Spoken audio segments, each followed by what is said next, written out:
Hi, I'm Adria Johnson, Commissioner for the Kentucky Department for Community-Based Services. We are the agency here in place to ensure the safety and permanency for children here in the Commonwealth. While we know the holidays are meant to be a very joyous time for families across the state, we also know that they can be a time of stress.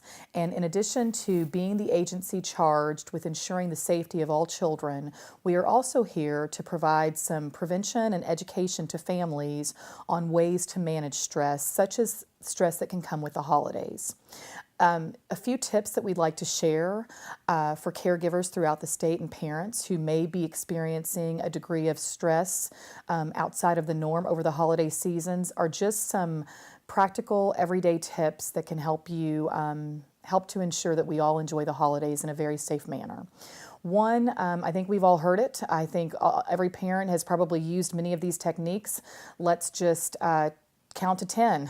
It works wonders to just take a time out and say, before I react to this situation, let me just get a breather and then respond in an appropriate manner that doesn't put a child in harm's way.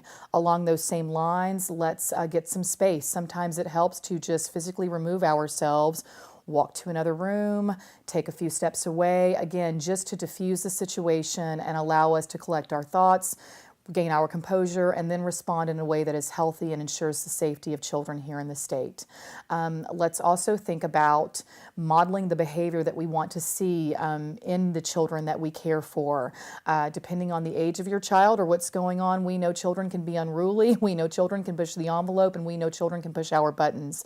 Again, for those caregivers and adults that are around our children, we need to model the behavior that we expect from them and show them appropriate ways of dealing with their frustrations, their stresses, their angers, just the behaviors that come along with being a child. Finally, I think we need to stick with it.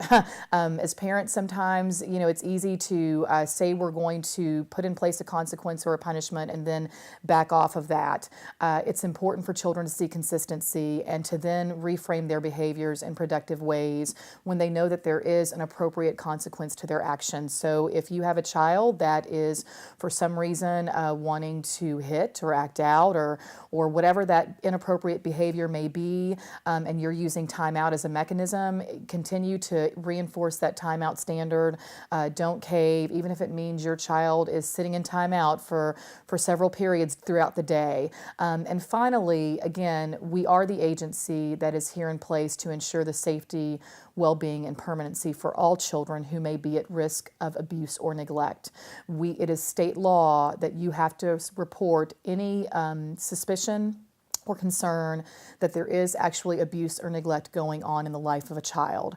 So for that reason, I would be remiss if I did not remind the citizens across the state of your requirement to report and to urge you to please call 1-877-KENTUCKY-SAFE-1, 1-877-KY-SAFE-1 to report suspicions of abuse or neglect so that we can conduct the proper investigation and put the appropriate supports in place to ensure that all children and their families are safe during this holiday season. Happy holidays to each and every one of you.